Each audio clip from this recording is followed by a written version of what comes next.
I know wouldas, couldas, and shouldas, but this pole may look a little different back in 1980 had it not fogged out. Bill, explain the story behind this beautiful hot rod and the Knoxville Nationals. A lot of people think it's the best shot we've ever had for Iowa driver winning the Knoxville Nationals.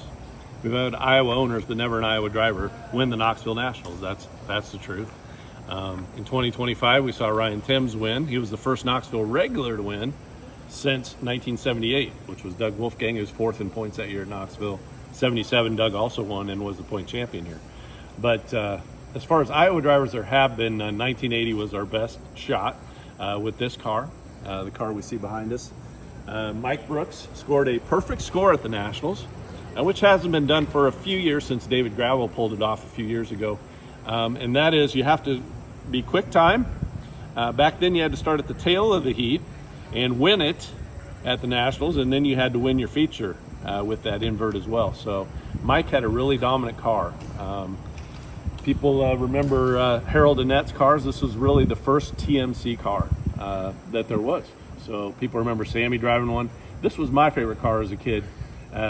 We mentioned it earlier, it changes colors in the sun as it's going through 1 and 2 in qualifying. I was just dreaming about things, and the car was changing colors.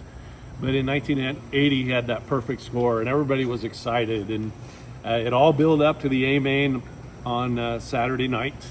And there's a lot of stories around that Nationals, including Sammy leaving the front row on the outside, leaving for home. We had Steve Kinser, who crashed on his qualifying night and jumped in Bob Trostle's car for the night and started back in row 2 or 3. And so Mike Brooks, he was the favorite. And all of a sudden the fog came in. So the fog came in, and as wise as we were back then at the track, we tried to run the push trucks around to get the fog to lift up. We turned the lights off even for a while, and the fog did not lift. So on Sunday afternoon, we had to run. So Mike would start from the pole. Everybody's hopes were still high. He had his Firestone Diamond tire on. Meanwhile, Bob Trostle convinced Steve Kinser, who didn't want to run the Firestone Diamond, to run the Firestone Diamond tire, and Steve ended up running it in the 20 car. But anyway, Mike got off to a lead early, and then the tire started to give way. So he started to fade, and eventually faded back in the field. And some guy named Steve Kinser won his first Nationals ever, which is probably at the time was one of the biggest upsets, because Steve had jumped in Bob Trostle's car. So that's where we claim the Iowa car part. The Iowa car. Iowa cars have definitely won the Nationals, but the driver, never won. So Mike Brooks was our chance at that, and of course all the locals, were, up in arms, and still to this day, those of us who remember it say that was our best chance for an Iowa driver to win the Nationals. So we lost Mike a couple of years back, and we think about, of course, his kids, and also think about the Annette family as well. We lost Harold, the owner of the car, and we thank Michael and Emily for still being around, still allowing us to show this car off. That's what I wanted to do today, was remember those people. And any chance, as soon as I saw that thing in the backstage, as it were, at the National Sprint Car Hall of Fame, I'm like, I need to shoot that car.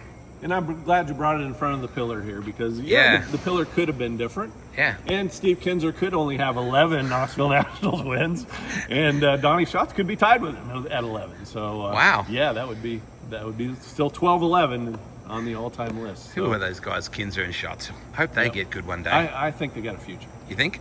We'll see how history plays out. Oh, God almighty, would you look at that? So, Rick, tell me about 1980, Knoxville Nationals. Some guy called Mike Brooks has the perfect score, which had never been done before then. Right. And, we rolled in here running good that year, and went out and set quick time, turned around, ran our heat, got up to the front. That night, I think we led probably the whole feature. If we didn't, we led it at the end, and got 500 points, and rolling in that year, we never ever once thought that anybody could beat us. I mean, we knew that we raced Knoxville, and kind of like Ryan Timms did this year. Yeah. Confident. And but we got 500 points and sat on the pole. What was Mr. Annette like at this point? He was pretty excited. I mean, he was cocky too, like we were confident, I should say. Harold knew that we had a good package. We'd won probably 7, 8 races that year here, and he was he was pretty excited. Because the two turning points were the Maxwell connection and Wayne House stepping it up with the 406 from the 383, right? Right. That's when you thought, hang on, Yep. we're whistling Dixie now. When we went from the 383 to the 406, I mean, I called it, a ground pounder, and that's kind of how we termed it, because a lot of people talked about having good horsepower, but they didn't have Wayne House horsepower. Yeah. We did. And Han did the heads, claimed he had 40 hours in the heads, all hand ground, and it was it made quite a difference. I know Mike come in the first night we ran it and said, this thing's got some horsepower. The house of horsepower. So tell me, the fog starts to roll and you're all set to go, and then it becomes apparent, Yeah, well, that night then Saturday, when they did a lot to try to get the show in, we turned the lights out and they ran the cars around. They called it the vortex thing, and Is it true Bobby Allen said put wings on them or something? We've done that before. Yeah, and I remember, that was talked about too, just put wings on them. Of course, Bobby had come from the East Coast, so they were winged up, but we weren't. And nope, they got the hot lapping and stuff, and it was hard to see. I know we were down here in the front, and you couldn't hardly see 3 and 4, but I was more than willing to race that night. You weren't driving it. That's right. But you know what? I think Brooks was probably ready to go too, because we knew if it canceled, we didn't know what they would do, but we knew once they said Sunday afternoon, that was a place we hadn't been before. And Mr. Annette didn't like a day show because that meant dust, right? That meant getting the car dusty. Yeah, Harold didn't like afternoon shows. In fact, we hadn't ran any, and that was basically because of the dust.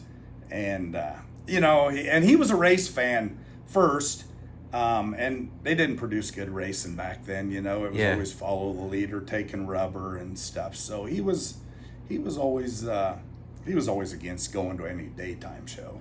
So you still sat on the pole. The next day comes, Sunday afternoon comes. Yep, and we, like I said, we led it for about 12, 13 laps, and just had a flat tire, and wore the tread clear off of it. And so back then, I think we just pulled in. We were done. I don't remember if we changed it or not. No work area down there, mate? There was no work area. We didn't even, and we didn't do engine changes at the racetrack back then.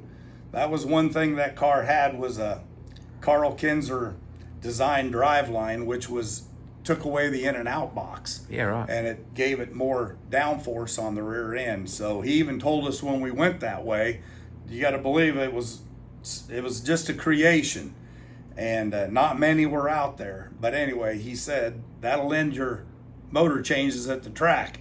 Well, we didn't do motor changes anyway. So so it's good to think that if Mike couldn't get it done, some guy called Steve Kinser got his first one. Yep. And then went on to dominate the sport. And Steve, we had raced with him that year a few times here, but when we went to Florida and Devil's Bowl, and Steve was Steve, with the old white 11, didn't look like much, but it was fast, and he enjoyed his evenings, and working on the race car wasn't one of them, but you couldn't beat him. So Mike passed away December 2023. He wanted to sit in the car one more time. Yep. Which had to be a very, very emotional but very cool moment. Yep. You finally got to all get back together and experience that. Yep. Mike called and said something about doing that. Of course, we'd already lost John, and Toby Lawless was just a young little kid back then. Yeah. On a bicycle, and he come over to the shop a lot. He would help Mike wash the car, So he come down and I went over, and me and Mike and Toby got some pictures taken in the car, and that was a good time. Yeah, because he didn't say like Mike, did he? Like he wasn't a very emotional. No. Everyone says he was very level. No, in fact, I remember that day we got him in. We had a heck of a time getting him in. Of course, he was, I don't know, he was up there in age and not bending too well, but he got down in there, and then he told me, he said, Rankin, you're going to have to help me get the heck out of here. So we got him up on the cage and got his one leg flipped over it and stood on a tire, and he got out of it. But no, he told me that was a big deal to him. It's a story now that will go on forever. The perfect score that wasn't quite realised, and some guy called Kinser won it. Still a cool story, isn't it? Oh, yeah, definitely a cool story. I mean, heck, you know, for a local guy at that point to kick their butt for one day, and then a guy like Steve Kinser win his first and go on and win, what, 14 more or something like that, so, or end up with 14 of them. So he was definitely the legend.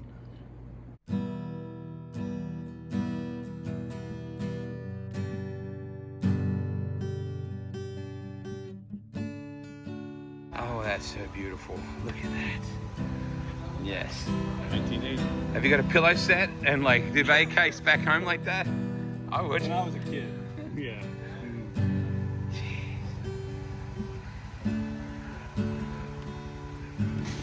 Take your pick. Which one would you pick? Mine would be that.